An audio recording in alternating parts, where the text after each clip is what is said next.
சத்யராஜ் ரசிகர் மன்றம் என்று பெரிதாக எழுதி அவர் படத்தை வரைந்து வைத்திருந்தார்கள். அந்த இடத்துல ஒரு 10 பேர் நின்றுட்டு இருந்தாங்க, சின்ன சின்ன பசங்க.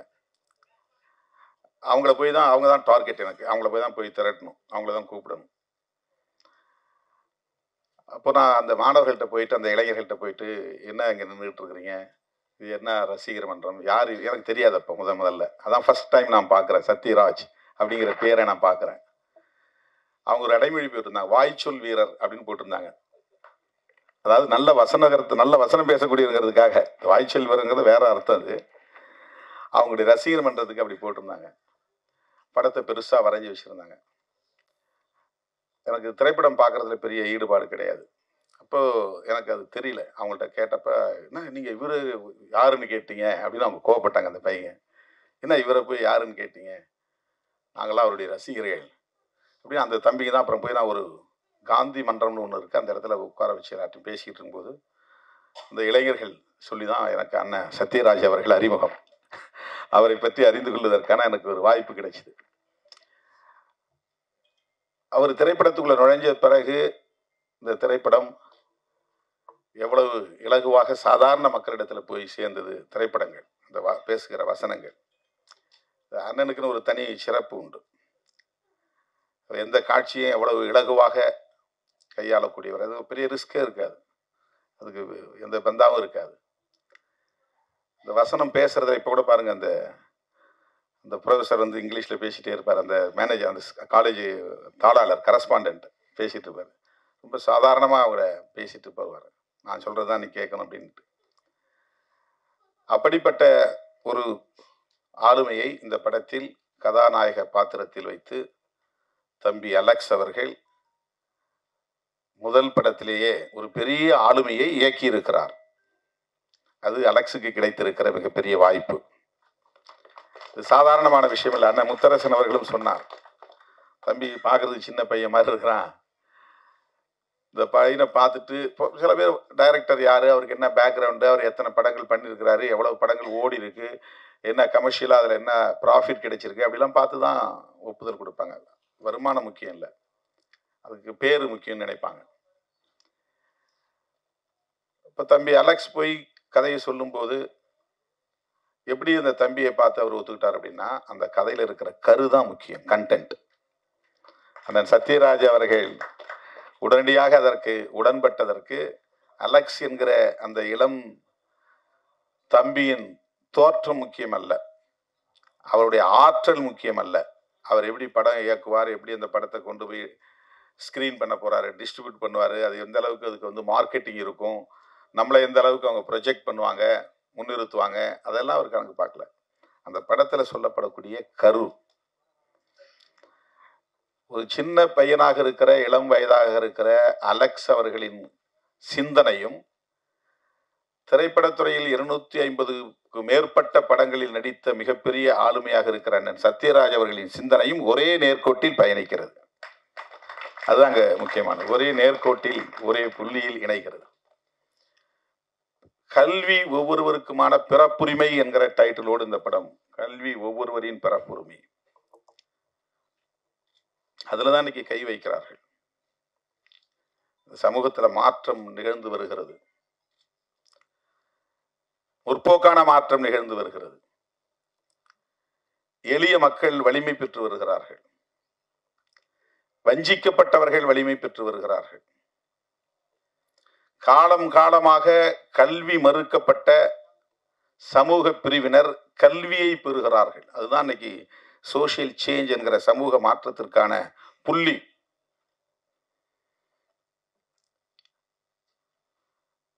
ஒருவனுக்கு வேலை வாய்ப்பு தரலாம், விவசாயத்தில் கூட வேலை வாய்ப்பு கிடைக்கிறது, ஆடு மாடு மேய்ப்பது கூட வேலை வாய்ப்பு தான், கல்லுடைப்பது கூட வேலை வாய்ப்பு தான், அதில் பொருளாதாரம் கிடைக்கிறது.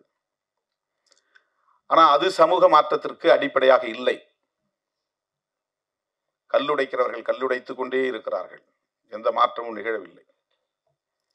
ஆடு மாடு மேய்ப்பவர்கள் ஆடு மாடு மேய்த்துக் கொண்டே இருக்கிறார்கள், எந்த மாற்றமும் நிகழவில்லை. அவங்க பசிக்கு சோறு கிடைக்கிறது, அவ்வளவுதான். கல்வி கிடைக்கிற போதுதான் சமூகத்தில் தலைகீழான மாற்றங்கள் நிகழ்கின்றன. கல்வி இல்லாத வேலை வாய்ப்பால் எந்த மாற்றமும் கிடையாது. கல்வியோடு சேர்ந்த வேலை வாய்ப்பால் தான் மாற்றங்கள் நிகழ்கிறது. ஆகவே கல்வியை எப்படி பெறுவது?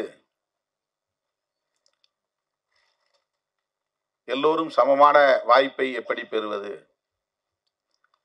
இதுதான் மிகப்பெரிய கொஸ்டின். ஈக்குவாலிட்டி எப்ப வரும் அப்படின்னு சொன்னா, சமமான வாய்ப்பு வருகிற போதுதான் ஈக்குவாலிட்டி, சமத்துவம். இப்ப கல்வியில் சமமான வாய்ப்பு, அது ரொம்ப முக்கியமானது. சமமான வாய்ப்பு என்றால் நிகழ்காலத்தில் போட்டியில் பங்கேற்கிறவர்களிடையே அளிக்கப்படுகிற வாய்ப்பல்ல சமமான வாய்ப்பு. வரலாற்று பின்னணியோடு இணைத்து ஒவ்வொருவரும் எப்படி கடந்த காலங்களில் வாய்ப்புகளை பெற்றிருக்கிறார்கள், வளர்ச்சி அடைந்திருக்கிறார்கள் என்று ஒப்பீடு செய்கிற போது தலைமுறை தலைமுறையாக படித்த சமூகத்தினர், படிக்கிற வாய்ப்பை பெற்ற சமூகத்தினர் மிக சிறுபான்மையாக இருக்கிறார்கள். தலைமுறை தலைமுறையாக படிக்க வாய்ப்பற்ற நிலையில் இருக்கிற சமூக பிரிவினர் பெரும்பான்மையாக இருக்கிறார்கள்.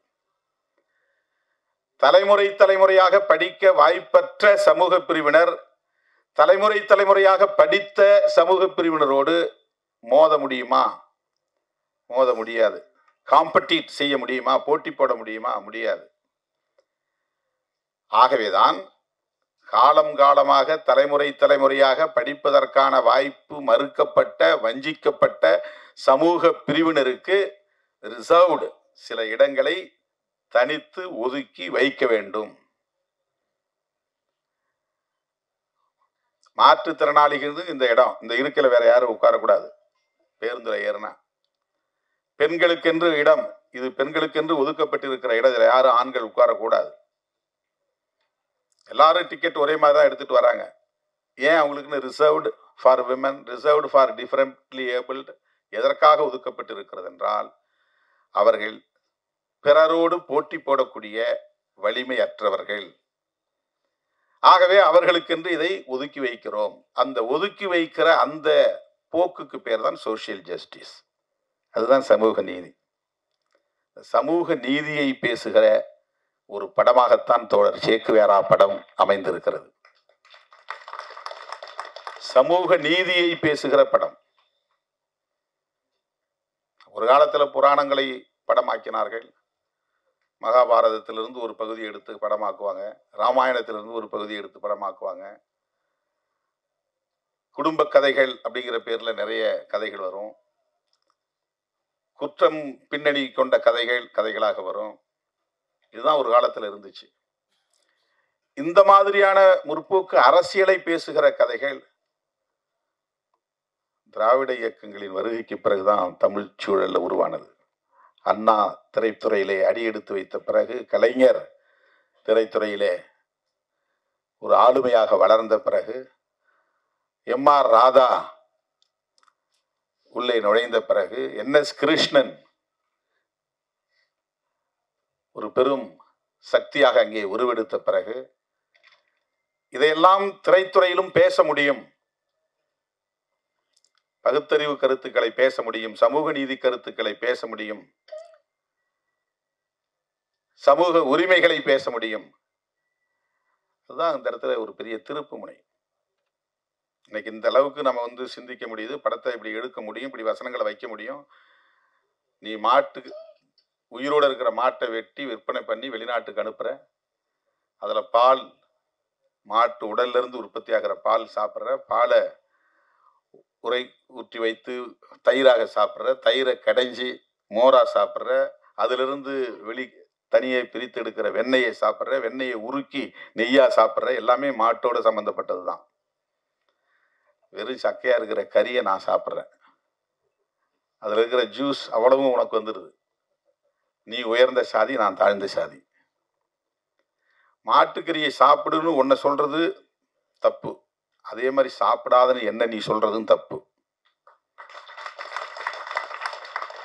இதையெல்லாம் திரைத்துறையிலே பேச முடியும் என்கிற சுதந்திரம் திராவிட இயக்கங்கள் திரையுலகில் பயணித்த பிறகுதான் உருவானது. நடப்பு அரசியலை பேசுகிற ஒரு துணிச்சல். இந்த இடத்துல என்ன முக்கியமாக நம்ம கவனிக்க வேண்டியதுன்னா, இந்த இடஒதுக்கீடு வந்தது சோஷியல் ஜஸ்டிஸ்ங்கிற பேரில். எஸ்சி எஸ்டிக்கு வந்தது, மண்டல் பரிந்துரைக்கு பின்னர் ஓபிசிக்கு வந்துருச்சு. எஸ்சி எஸ்டிக்கு இடஒதுக்கீடு இருந்த வரையிலும் இந்திய அளவில் எந்த பெரிய எதிர்ப்பும் இல்லை. ரொம்ப கவனிக்க வேண்டிய முக்கியமான இடம், ரொம்ப கவனிக்க வேண்டிய முக்கியமான இடம். ஷெட்யூல் காஸ்ட் ஷெட்யூல் டிரைப்ஸுக்கு இடஒதுக்கீடு கான்ஸ்டிடியூஷனல் அத்தாரிட்டி, அதுக்கு அரசியலமைப்பு சட்டத்திலே இருக்கு, ஒரு சேஃப்கார்டு இருக்கு. கான்ஸ்டிடியூஷன் 1950 வந்துச்சு, ஜனவரி 26 நடைமுறைக்கு வந்துருச்சு. அப்போ இருந்து எஸ்சி எஸ்டிக்கான இடஒதுக்கீடுங்கிறது யூனியன் கவர்மெண்ட்டுடைய வேலை வாய்ப்புகளில் இருக்கு, ஸ்டேட் கவர்மெண்ட்லேயும் இருக்கு. ஓபிசி மக்கள் அதர் பேக்வர்ட் கிளாஸஸ்னா எஸ்சி எஸ்டியும் பேக்வர்ட் கிளாஸ் தான் அர்த்தம். அதனால தான் மற்றவங்கள அதர் பேக்வர்ட் கிளாஸ்ன்னு சொல்றாங்க. சோஷியலி எஜுகேஷனலி பேக்வர்ட் கிளாஸஸ் யாரு? எஸ்சி எஸ்டி ஓபிசி எல்லாம் சேர்ந்து. மொத்தத்துக்கு கான்ஸ்டிடியூஷன்ல இதுதான் வார்த்தை, SEBC, socially educationally backward classes. அதுதான் கான்ஸ்டிடியூஷன்ல அம்பேத்கர் எழுதியிருக்கிற வரிகள், வார்த்தைகள். இது யாரையெல்லாம் குறிக்கும்னா எஸ்சி எஸ்டி ஓபிசி எல்லோரையும் குறிக்கும், மைனாரிட்டிஸ் அவ்வளவு பேரையும் குறிக்கிற சொற்கள் இது. இப்போ ஓபிசிக்கு இடஒதுக்கீடு இல்லை. அம்பேத்கர் சொன்னார், அதுக்குன்னு தனியாக ஒரு கமிஷன் போடுங்க, அந்த கமிஷன் ஒரு ரிப்போர்ட் கொடுக்கட்டும், அந்த ரிப்போர்ட் அடிப்படையில் அவங்களுக்கு இடஒதுக்கீடு பிற்காலத்தில் தரணும். அதுதான் ஜவஹர்லால் நேருக்கும் அம்பேத்கருக்கும் ஏற்பட்ட முரண்பாடு, மோதல். அவர் ரிசர்வேஷன் பண்ணுறதுக்கு அது ஒரு முக்கியமான காரணம். பேக்வர்ட் கிளாஸஸ்க்குன்னு ஒரு கமிஷன் போட சொன்னார் பண்டிட் ஜவஹர்லால் நேரு காலத்தில். அப்போ அவரோட இருந்த பெரிய ஆளுமைகள்லாம் அதை அனுமதிக்கலை, தடுத்துட்டாங்க. அதுக்கு பிறகு காக்கா கலேல்கார் கமிஷன் வந்துச்சு, அது ரிப்போர்ட் கொடுத்தாங்க, நடைமுறைப்படுத்த முடியல. அதுக்கு பிறகு மண்டல் பேரில் அவர் பிபி மண்டல் யாதவ் அவர் பேரில் ஒரு கமிஷன் போட்டாங்க, அவர் ரிப்போர்ட் கொடுத்தாரு, அதை நடைமுறைப்படுத்த விடாமல் தடுத்துட்டாங்க. நல் வாய்ப்பா விபி சிங் பிரதமர் ஆனார். அவர் தான் அந்த பேப்பரை எடுத்தார் கையில், நான் நடைமுறைப்படுத்துவேன்னாரு. ஓபிசி அதான் அண்ணன் சொல்றாருல அந்த வசனத்தில், நாங்கள் 90% பேர் இருக்கிறோம், 27% தான் கொடுக்குற, அதுக்கே இவ்வளவு போராட்டம், அதை நடைமுறைப்படுத்தவும் மாட்டேங்கிற அந்த வசனத்தில் வருது. மண்டல் பரிந்துரையின் அடிப்படையில் தான் 27%. இப்போ இந்த இடத்துல தான் அவர்கள் விழித்து கொண்டார்கள். என்னன்னா, இந்த மண்டல் பரிந்துரையை நடைமுறைப்படுத்த கூடாதுன்னு விபி சிங் ஆட்சியை கவிழ்த்து விட்டு அதற்கு எதிராக மிகப்பெரிய பேரணி நடந்தது, யாத்ரா, ரத யாத்ரா. ரொம்ப முக்கியமான விஷயம் இது. இந்திய அரசியல் வரலாறு அப்படியே ட்விஸ்ட் ஆகுது. மண்டலுக்கு முன் மண்டலுக்கு பின்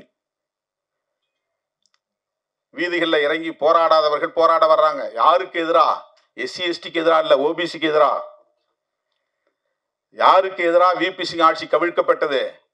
எஸ்சி எஸ்டி மக்களுக்கு இடஒதுக்கீடு கொடுத்தது தப்புன்னு கவிழ்க்கப்படல, ஓபிசிக்கு. ஓபிசினா யாரு? தமிழ்நாட்டில் பிசி எம்பிசி. இவர்களுக்கு இடஒதுக்கீடு கொடுத்ததை எதிர்த்து விபி சிங் ஆட்சியை கவிழ்த்தார்கள். அவர் போனா போட்டோம், ஆட்சி போனா பரவாயில்ல, நான் இதை செய்தே தீர்வுன்னு ஆட்சியை இழந்தார். அன்னைக்கு அவர் கூட இருந்து அதற்கு ஒத்துழைத்தவர் ராம்விலாஸ் பாஸ்வான், ஒரு தலித் லீடர், அம்பேத்கர் இயக்க தலைவர். அதுக்கு பிறகுதான் தமிழ்நாட்டு இந்தியாவுக்குள்ள பிஜேபி வளர தொடங்கியது, பிஜேபி ஆட்சிக்கு வந்தது. இது வரலாற்று உண்மை, அரசியல் உண்மை. அதுக்கு பிறகுதான் அவங்க எழுச்சி பெறாங்க. அவங்க இந்த இடஒதுக்கீடு வரக்கூடாதுங்கிறதுக்காக, நடைமுறைப்படுத்தக்கூடாதுங்கிறது என்னென்ன வழிமுறைகள் செய்யணுமோ அவ்வளவும் பண்றாங்க. இப்ப ஜுடிஷியரியும் பயன்படுத்தி கிரிமி லேயர் கொண்டு வந்துட்டாங்க. ஓபிசிக்கு கிரிமி லேயர் கொண்டு வந்தாங்க. மண்டல் பரிந்துரையில் கிரிமி லேயர் கிடையாது. கிரிமி லேயர்னா என்ன அர்த்தம் தெரியுமா? ரொம்ப முக்கியமான ஒரு செய்தியை நான் பதிவு பண்ண விரும்புகிறேன். நேற்று தான் நான் 2 தம்பிகளை அழைச்சிட்டு போனேன் ராம்தாஸ் அத்வாலே கிட்ட. அந்த 2 தம்பிகளும் தமிழ்நாட்டில் இருந்து வந்தவங்க. அவங்க 2 பேரும் என்னன்னா, ப்ரிலிமினரி பாஸ் பண்ணாங்க ஐஏஎஸ்க்கு, அடுத்து மெயின் பாஸ் பண்ணாங்க, அப்புறம் இன்டர்வியூ பாஸ் பண்ணாங்க. இது எவ்வளோ பெரிய கடினமான போராட்டங்கிறது தெரியும். முதல்ல நுழைவுத் தேர்வு ப்ரிலிமினரி பாஸ் பண்ணணும், அதுக்கப்புறம் மெயின் பாஸ் பண்ணணும், அதுக்கப்புறம் இன்டர்வியூ பாஸ் பண்ணணும். ஒவ்வொரு இடத்தையும் ஃபில்டர் பண்ணிடுவாங்க. இதை 3ஐயும் பாஸ் பண்ணி ஐஏஎஸ் ஆயிட்டான். ஆனால் கிரிமி லேயர் அங்கே இடிக்குது, உனக்கு முடியாதான்றான், வெளியே தள்ளி விட்டான். என்னடானா, அவங்க அம்மா ஏதோ ஒரு கிளர்க்காக ஒர்க் பண்ணுறாங்களாம், அவங்களுக்கு ஆனுவல் இன்கம் 10 லட்ச ரூபா வருதான். கிரிமி லேயர் என்னன்னா, 8 லட்சத்துக்கு மேலே ஒருத்தருக்கு ஆண்டு வருமானம் இருந்தால் அவனுக்கு இடஒதுக்கீடு இல்லை. இதுதான் கிரிமி லேயர். இவ்வளோ பெரிய ஆபத்து இருக்கு. நம்மெல்லாம் இடஒதுக்கீடு எல்லாம் கோட்டான்னு சொல்றோம். இந்த கிரிமி லேயர் வச்சது யார்? நம்ம இந்த சென்சார் போர்டில் ஆள் வச்சதுக்கு கோவப்படுறோம்ல, அதுதான் கிரிமி லேயர் வச்சவங்க தான் அங்கே சென்சார் போர்டில் உட்காந்துருக்காங்க. ஏன்னா தம்பி வந்தவனே என்கிட்ட சொன்னார், இந்த படத்தை வந்து சென்சாரே பண்ண முடியாதுன்னு தூக்கி போட்டாங்கன்னு. பதறிட்டு வந்தாங்க அலெக்ஸும் அனீஷும். என்ன சொன்னாங்கன்னா, கௌதமி தான் அதில் மெம்பராக இருக்காங்க. யார்? நடிகை கௌதமி. அவங்க யார்? நடிகை மட்டும்தான் எனக்கு தெரியும். அவங்க பிஜேபியில் சேர்ந்தது எனக்கு தெரியாது. அவங்க பிஜேபி மூலமாக பிஜேபியில் சேர்ந்து அதில் ஒரு மெம்பராக இருந்திருக்கிறாங்க. மெம்பராக இருந்தவொடனே இதில் பூரா பெரியார் கருத்து இருக்குது, சமூக நீதி கருத்து இருக்குது. அதுலேயும் பெரியார் வேடம் தெரிவித்து அண்ணன் சத்யராஜ் அதில் நடிக்கிறாரு. ரொம்ப பவர்ஃபுல்லாக பேசக்கூடியவர். அந்த வசனங்கள் போய் மக்கள்கிட்ட போனால் அப்படியே ஆழமாக நெஞ்சில் பதியக்கூடிய அளவுக்கு அந்த வசனத்தை உச்சரிக்கிற அந்த முறை இருக்கு பாருங்க. அப்போ கௌதமி வந்து இயல்பாக தடுப்பாங்க. ஏன்? அவங்க எங்கேருந்து வந்திருக்கிறாங்க, யாரால் நியமிக்கப்பட்டிருக்கிறாங்க, என்ன நோக்கத்துக்காக நியமிக்கப்பட்டிருக்கிறாங்க, இதை நம்ம புரிஞ்சுக்கணும். சென்சாருக்கு கன்சிடரே பண்ண முடியாது, தூக்கி போட்டாங்க. அவங்கள்ட்ட பேச முடியுமான்னாங்க. நான் சொன்னேன், எனக்கு பழக்கமே இல்லை. திரைத்துறைங்கிற அடிப்படையில் ஒரு நட்பு அண்ணா சத்யராஜ் அவர்களுக்கே இருக்கும். அவங்கள வச்சே நீங்கள் திரும்ப பேசுங்க, மறுபடியும் முயற்சி பண்ணுங்க. இப்போ நல் வாய்ப்பாக அவங்க வெளியேறிட்டாங்க. இப்போ வேற ஆள் சென்சார் போர்டில் வந்திருக்கிறேன். இப்போ வசனங்களை மட்டும் எடுத்துட்டு அந்த காட்சிகளை அப்படியே அதான் கேட்டேன். நீங்கள் வசனம் அதுக்கு வேறு மாதிரி வாயாசிச்சிருப்பீங்களா, இப்போ நீங்கள் மாற்றி வசனம் பேசுனதா சொல்கிறீங்களே, அது சிங்க் ஆகுமான்னு கேட்டேன். அது அப்படி தான் இருக்கும், அது அதெல்லாம் ஒன்றும் பெரிய வேறுபாடு தெரியாதுன்னு சொன்னார். இது ஏன் நிகழ்கிறது? ஏதோ அந்த சென்சார் போர்டு மட்டும்தான் காரணம்னு நினைக்கக்கூடாது. உங்களுக்கு கிரிமி லேயர் வைக்கிற சிந்தனையிலிருந்து தான் இங்கே உருவாகுது எல்லா இடங்கள்லையுமே. ஓபிசிக்கு கிரிமி லேயர், இன்னைக்கு சுப்ரீம் கோர்ட்டில் ஜட்ஜ்மெண்ட்டு எஸ்சி எஸ்டிக்கும் கிரிமி லேயர். கான்ஸ்டிடியூஷன்ல கிரிமி லேயர் கூடாதுங்கிறது சொல்லப்பட்டிருக்கு. அதுவும் குறிப்பா எஸ்சி எஸ்டிக்கு வருமான வரம்பு கூடாது. கிரிமி லேயர்னா என்னன்னா, கிரீம்னா என்ன? பசை. கிரிமி லேயர்னா பசை அடுக்கு. ரொம்ப வறுமையில கிடக்கிறவன் ரொம்ப பணக்காரனா இருக்கான், அதுக்கு இடையில ஒருத்தன் டெவலப் ஆகி வரான். கொஞ்சம் பசை அடுக்கு உள்ள சமூகம். மாத சம்பளம் வாங்குறான், வருமானம் வந்து அவனுக்கு ரெகுலர் இன்கம், தொடர்ந்து வருமானம் வருது. அதுல வருஷத்துக்கு 10 லட்ச ரூபாய் 8 லட்ச ரூபாய்க்கு மேல வருமானம் இருந்தால் அவனுக்கு இடஒதுக்கீடு கொடுக்கக்கூடாது. சோசியல் ஜஸ்டிஸுடைய கான்செப்டே என்னன்னா, பொருளாதார அளவுகோல் அதில் பயன்படுத்தக்கூடாதுங்கிறது தான். அதுதான் சோசியல் ஜஸ்டிஸ். அதில் எந்த காரணத்தை கொண்டு எக்கனாமிக் கிரைட்டீரியா வரக்கூடாது, வருமானத்தை பற்றி பேசக்கூடாது, பொருளாதார அளவுகோலே கூடாது. அதுதான் சோசியல் ஜஸ்டிஸ். சமூக தகுதி, இந்த சமூகத்தில் மிகப்பெரிய துணை பிரதமர் பொறுப்பு அளவுக்கு வந்தார் ஜெகஜீவன் ராம். துணை பிரதமர், டெபுட்டி பிரைம் மினிஸ்டர், இந்தியாவில் அந்த பொறுப்புக்கு வந்த முதல் நபர் அவர். அவர் வந்து பை காஸ்ட் வந்து சமார், ஷெட்யூல் காஸ்ட். அவர் துணை பிரதமர் ஆனார். டிஃபென்ஸ் மினிஸ்டராகவும் இருந்தார். முப்படைகளுக்கும் அவர் தான் அமைச்சர். மிகப்பெரிய கோடீஸ்வரர். அவர் வந்து சம்பூர்ணானந்தா சிலையை உத்தரப்பிரதேசத்தில் திறந்துட்டு பொத்தான் அமைக்கிட்டு திறந்துட்டு போன பிறகு அந்த சிலையில வந்து கங்கா ஜலத்தை ஊற்றி தீட்டு கழிச்சாங்க, சம்பரோட்சணம். அவர் தான் பொருளாதாரத்தில் மேம்பட்டாரு, அதிகாரத்தில் உயர்ந்துட்டாரு. அப்புறம் எங்க காஸ்ட் வரும்னு நிறைய பேர் கேள்வி கேட்பாங்க. இதுதான் இந்த சமூகம். அவ்வளவு பெரிய துணை பிரதமர் அளவுக்கு உயர்ந்தவர், பாதுகாப்புத்துறை அமைச்சராக இருந்தவர், முப்படைகளுக்குமான அமைச்சராக இருந்தவர். அவர் எங்கோ ஒரு மேடையிலே உட்கார்ந்து ஒரு பொத்தானை அமுக்கி திரையை விலக்கி சிலையை திறந்து விட்டு போன பிறகு அந்த சிலையிலே கங்கை நீரை ஊற்றி தீட்டு கழித்தார்கள். இந்த நிலை மாறுகிற வரையில் ஒடுக்கப்பட்ட மக்களுக்கு இடஒதுக்கீடு இருக்க வேண்டும் என்று உறுதிப்படுத்தியவர் புரட்சியாளர் அம்பேத்கர் அவர்கள். இந்த நிலை மாறணும். ஆகவே பொருளாதார அளவுகோல் முக்கியம் அல்ல. இது பற்றி பெரிய டிபேட் நடந்துச்சு கான்ஸ்டிடியூண்ட் அசம்பிளியில், அரசியல் நிர்ணய சபையில். இவங்களெல்லாம் வேற பெரிய ஜாம்பவான்கள். யாரு? ஜவஹர்லால் நேரு, சர்தார் பட்டேல், புரட்சியாளர் அம்பேத்கர். அவங்க மாதிரியான ஆளுமைகள் இப்போ யாருமே கிடையாது. அவங்க அவ்வளவு தூரம் வந்து விவாதிச்சு கடைசியா பொருளாதார அளவுகோல் ஒரு அளவுகோலாக கொள்ளக்கூடாது, ஒரு வரையறையாக கூடாது, அதுதான் சோசியல் ஜஸ்டிஸ் அப்படின்னு ஒரு முடிவுக்கு வந்தாங்க. ஆனா இன்னைக்கு இவங்க ஆட்சிக்கு வந்த உடனே ஓபிசிக்கு இடஒதுக்கீட்டுக்கு சட்டம் கிடையாது, எஸ்சி எஸ்டிக்கும் தனி சட்டம் கிடையாது, கான்ஸ்டிடியூஷன்ல இருக்கிறத வச்சு தான் கொடுத்துட்டு இருக்கிறாங்க, செப்பரேட் லா கிடையாது. ஆனா எடுத்த எடுப்பிலே இடபிள்யூஎஸ் என்கிற பேர்ல economically weaker section, forward communities. அவங்க அர்த்தம் ஃபார்வர்ட் கம்யூனிட்டிஸ்னா வேற யாரும் கிடையாது, பிராமணர்கள். தமிழ்நாட்டில் யார் ஃபார்வர்ட் கம்யூனிட்டி? எல்லாமே ஓபிசி தான். பிராமணர்களும் ஒரு முதலியார் சமூகத்திலே அல்லது ரெட்டியார் சமூகத்திலே ஒரு ஒரு பிரிவு இருக்காங்க, அவங்க மட்டும்தான் எஃப்சி. இப்போ எல்லாருமே பிசி தான் தமிழ்நாட்டை பொறுத்தவரையிலும்.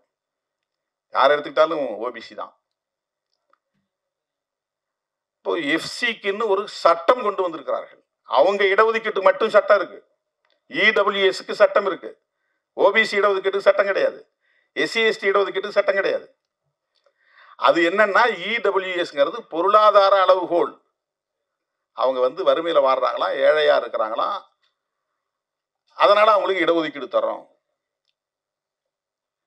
அதுக்கு அவங்க சொல்லியிருக்கிற வரையறைகள்லாம் பெரிய அதிர்ச்சியா இருக்கு. எனவே சமூக நீதி என்கிற அடிப்படையில் வழங்கப்படுகிற இந்த இடஒதுக்கீட்டுக்கு எதிராக ஒரு பெரிய சதி நடந்து கொண்டிருக்கிறது. அதை நீர்த்து போக வைக்கணும், டைலூட் பண்ணணும், அதை இல்லாமல் செய்யணும். அதனால்தான் எல்லா அரசு துறைகளையும் பொதுத்துறைகளையும் தனியார் மயமாக்கிட்டு இருக்காங்க. தனியார் மயமாக்கிட்டா யாரும் இடஒதுக்கீடு கேட்க முடியாதுன்னு. ஏன் இந்த இடஒதுக்கீட்டு எதிராக அவங்க இருக்கிறாங்க அப்படின்னா, சோசியல் ஆர்டரே மாறுது இல்ல. ஆடு மாடு மேய்ச்சி இருந்தவன் திடீர்னு ஜட்ஜின்னு வந்து உட்கார்றான், அட்வொகேட்னு படிக்கிறான், பேராசிரியர்னு போய் உட்கார்றான், சயின்டிஸ்ட்னு போறான், ஐஐடி போறான், உலக நாடுகள் முழுக்க போறான். யார் ஆடு மாடு மேய்க்கிறது? கக்கூஸ் கழுவிட்டு இருந்த பிள்ளை இன்னைக்கு வந்து நீட் தேர்வு எழுதி டாக்டர் ஆகுது. சமூக ஆர்டர் அவங்க வச்சிருந்த 4 வருண அமைப்பு முறையில் இருந்த சோசியல் ஆர்டர், பிராமணர், சத்திரியர், வைசியர், சூத்திரர், அவுட்காஸ்ட், அவங்க தான் எஸ்சி எஸ்டி. இந்த ஆர்டருக்குள்ள வர மாட்டாங்க, அவங்க வெளியே இருக்காங்க, சாதியற்றவர்கள். இந்த ஆர்டர் மாறுது. ஆடு மாடு மேய்ச்சவெல்லாம் வந்து நீதிபதி சிம்மாசனத்தில் போய் உட்கார்றான், பார்லிமெண்ட்ல போய் பேசுறான், மந்திரி ஆகிறான், டாக்டர் ஆகிறான், என்ஜினியர் ஆகிறான். தெருவு கூட்ட ஆள் இல்லை, கக்கூஸ் கழுவு ஆள் இல்லை. அதை விட முக்கியமாக காலம் காலமாக எல்லா தளங்களிலும் மிகப்பெரிய ஆதிக்கம் செலுத்திக் கொண்டிருந்த சமூக பிரிவினரின் எதிர்காலம் கேள்விக்குறியாக மாறும் என்கிற அச்சம் அவர்களுக்கு இருக்கிறது. அதை தடுப்பதற்குத்தான் இடஒதுக்கீட்டில் எல்லா இடங்களிலும் கை வைக்கிறார்கள். இது ஒரு பெரிய சவால். இதை எதிர்கொள்வது என்பது பெரிய சவால். இடஒதுக்கீட்டை நாம வந்து இழந்துட்டோம்னு சொன்னா மறுபடியும் 2000 வருஷத்துக்கு பின்னால போக வேண்டி வரும். அதுக்கு பெரிய ஆபத்து இருக்கிறது. சமூக நீதியை பற்றி எந்த புரிதலும் இல்லாமல் வெறுமனே சாதி பெருமையை பேச சொல்லி நம்மை ஊக்கப்படுத்துகிறார்கள். இன்னும் எல்லாம் மேடை ஏறி ஆண்ட பரம்பரை, அரச பரம்பரைன்னு பேசிக்கிட்டு இருக்கிறோம். அங்கே கீழே வேட்டு வச்சுக்கிட்டு உட்கார்ந்துருக்கிறான். இடஒதுக்கீட்டுக்கு ஆபத்து, சமூக நீதிக்கு ஆபத்து. ஓபிசிங்கிற ஒரு கன்சாலிடேஷன், ஒரு ஒருங்கிணைந்த சக்தி உருவாயிடக்கூடாது. ஒவ்வொருத்தரும் தனித்தனி சாதிகளா உடைக்கிறார்கள். இந்த சப் கேட்டகரைசேஷன் அது என்னன்னா, இடஒதுக்கீடு பெறக்கூடியவங்கலாம் தனித்தனி ஒரே. இப்போ தமிழ்நாட்டில் மொத்தம் 76 சாதிகள் இருக்கு, ஷெட்யூல்டு காஸ்ட்ங்கிறதுல அட்டவணை சாதிகள், அட்டவணைப்படுத்தப்பட்ட சாதி. ஓபிசி அட்டவணைப்படுத்தப்பட்டிருக்கு. ஆனால் முதல்ல இது வந்ததுனால இதுக்கு அந்த பேர் வந்துருச்சு, அட்டவணைப்படுத்தப்பட்ட சமூக பிரிவினர். அவ்வளோதான், சாதி இல்லை. அது எஸ்சிங்கிறது சாதி கிடையாது. 76 சாதிகள். 76 சாதிகளை வந்து அவங்க சப் கேட்டகரைஸ் பண்ண சொல்றான். பொருளாதாரத்தில் மேம்பட்டவங்க, கல்வியால் மேம்பட்டவங்க, இடஒதுக்கீடு பெற்றவங்க, பெரும்பான்மையா இருக்கிறவங்க, சிறுபான்மையா இருக்கிறவங்கள A category, B category, C கேட்டகரின்னு பிரி. இப்போ ஆந்திராவில் அப்படி பிரிச்சிருக்காங்க, தெலுங்கானாவில் அப்படி பிரிச்சிருக்காங்க. அப்படி சப் கேட்டகரைசேஷன் ஆயிடுச்சுன்னு சொன்னா அதுக்கப்புறம் இவங்க வந்து ஒரே கம்யூனிட்டிங்கிற அடிப்படையில் ஒன்று சேர முடியாது, ஓபிசிங்கிற அடிப்படையில் ஒன்று சேர முடியாது. ஒரு 25 வருஷத்துக்கு பிள்ளார அது வந்து எல்லாம் தனித்தனியா அவங்களுக்குள்ளதான் பெரிய மோதல் நடந்துகிட்டு இருக்கும். ஒருத்தருக்கு ஒருத்தர் விமர்சனம் பண்ணிட்டு இருப்பாங்க. ஒரு ஒற்றுமையா நின்று அரசியல் அதிகாரத்துக்கு மேல நோக்கி போக முடியாது, இடஒதுக்கீட்டை காப்பாற்ற முடியாது. கான்ஸ்டிடியூஷனல் ரைட்ஸ், அரசமைப்பு சட்டம் தரக்கூடிய உரிமைகளை பற்றிய விவாதங்கள் நடக்காது, எல்லாம் நீர்த்து போயிடும். ஒரு சதித்திட்டத்தோடு இதெல்லாம் செஞ்சுட்டு இருக்கிறாங்க. ஜுடிஷியரியை பயன்படுத்துறாங்க, சென்சார் போர்டை பயன்படுத்துறாங்க, டிஓபிடின்னு ஒரு தனி டிபார்ட்மெண்ட் இருக்கு, அதை பயன்படுத்துறாங்க. அதுல நிறைய அபிஷியல் மெமோரண்டம் போட்டாங்க. அதெல்லாம் வந்து இடஒதுக்கீட்டை நடைமுறைப்படுத்தவே கூடாதுங்கிற அடிப்படையில் போடப்பட்ட மெமோரண்டம்ஸ். அதெல்லாம் என்ன இருக்கு, 6 மெமோரண்டம்ஸ் இருக்கு. நம்ம அதை பற்றிலாம் பெருசா யாரும் விவாதிக்கிறது கிடையாது. கண்டதை பேசிக்கிட்டு இருக்கிறோம், சாதி பெருமையை பேசிட்டு உட்கார்ந்துருக்கிறோம். ஆனா மிகப்பெரிய அளவில் இதற்கு எதிரான சதி முயற்சிகள் நடந்து கொண்டிருக்கின்றன. இந்த சூழலில் கல்வி ஒவ்வொருவரின் பிறப்புரிமை, அதுல கை வைக்கக்கூடாது. நேஷனல் எஜுகேஷன் பாலிசின்னு ஒரு பாலிசி கொண்டு வராங்க. மாநில அரசுகள் பாடத்திட்டத்தை உருவாக்கக்கூடாது, கல்வி திட்டத்தை உருவாக்கக்கூடாது, கல்வி கொள்கையை உருவாக்கக்கூடாது. நாங்க உருவாக்கி தரோம், நீ உன்னுடைய மண்ணின் வாசனைக்கு ஏற்ப நீ கல்விக் கொள்கையை உருவாக்க கூடாது. நீ கல்விக் கொள்கையை உருவாக்குனா பெரியார பாடத்திட்டத்தில் கொண்டாந்து வைப்ப, உள்ளூர்ல யார் யார் மொழிப்போர் தியாகிகளோ அவனை பாடத்திட்டத்தில் கொண்டாந்து வைப்ப,